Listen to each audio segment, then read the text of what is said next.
વડાપ્રધાન નરેન્દ્ર મોદીમાં પ્રથમ હિન્દુ મંદિરના અભિષેક સમારોહમાં ભાગ લેવા માટે અબુ ધાબી પહોંચી ગયા છે।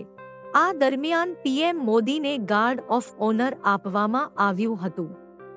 સંયુક્ત આરબ અમીરાતના પ્રમુખ શેખ મોહમ્મદ બિન જાયેદ અલ નાહયાને પીએમ મોદીને ગળે લગાવ્યા। ઉલ્લેખનીય છે કે મધ્ય પૂર્વમાં પરંપરાગત હિન્દુ સ્થાપત્ય શૈલીમાં પથ્થરથી બનેલું આ પ્રથમ મંદિર બનવા જઈ રહ્યું છે, જેનું નિર્માણ બાયપ્સ સંસ્થા દ્વારા કરવામાં આવ્યું છે।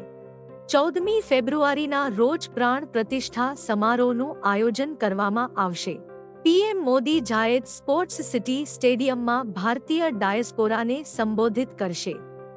તમને જણાવી દઈએ કે 2015 પછી પીએમ મોદીની યુએઈની આ 7મી મુલાકાત છે। છેલ્લા 8 મહિનામાં તેમની યુએઈની આ 3જી મુલાકાત હશે। આજે અબુ ધાબીમાં હિન્દુ પ્રવાસીઓને સંબોધતા પહેલા પીએમ મોદીએ સોશિયલ મીડિયા પર એક પોસ્ટ શેર કરી હતી। તેમણે કહ્યું, અમને અમારા વિદેશી ભારતીયો અને વિશ્વ સાથે ભારતના જોડાણને વધુ ગાઢ બનાવવાના તેમના પ્રયાસો પર ખૂબ ગર્વ છે। આજે સાંજે હું અહલાન મોદી કાર્યક્રમમાં ભારતીયોને મળવા માટે ઉત્સુક છું।